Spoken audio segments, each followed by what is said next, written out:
Maayad haaldaw Bukidnon, maayad haaldaw Kitanglad Integrated NGOs Inc.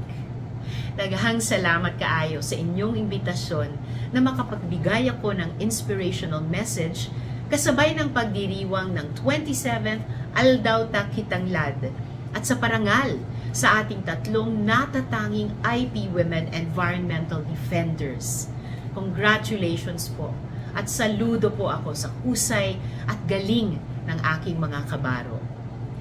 Lubos akong na-inspire sa napakagandang trabaho na nagawa ninyo, lalo na sa pagpapamalas ng cultural spirit sa pagprotekta ng kalikasan, lalong-lalo na sa mga sagradong lugar ng bundok ng Kitanglad.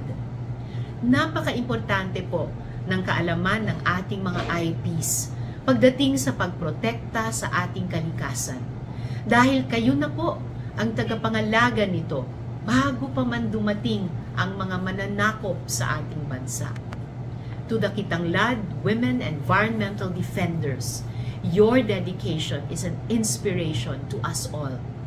And it reinforces the truth that women play a significant role in shaping a just and sustainable future. This will not only empower the indigenous women in your community, but also set a powerful example for environmental defenders everywhere. Gusto ko pong malaman ninyo na kasama ninyo ako sa lakbaying ito. Hindi madali ang inyong misyon.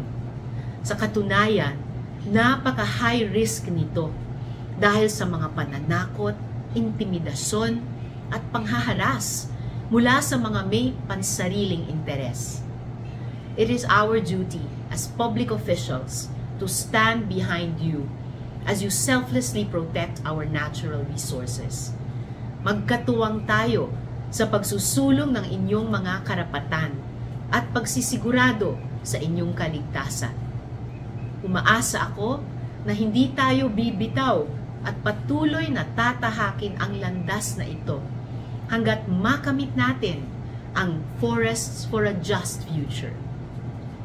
Hindi lang kayo mga tagapagtanggol ng kalikasan, kayo ay mga tagapangalaga ng tradisyon, kultura at espiritualidad.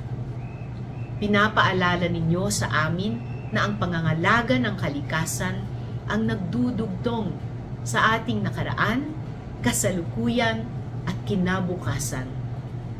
Tiyak akong magpapasalamat ang susunod na henerasyon sa inyong makabuluhang mga proyekto at walang kapantay na sakripisyo.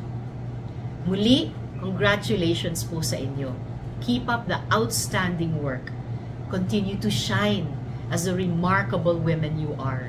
And remember that you are not alone on this journey. Daghang salamat kaayo o mabuhi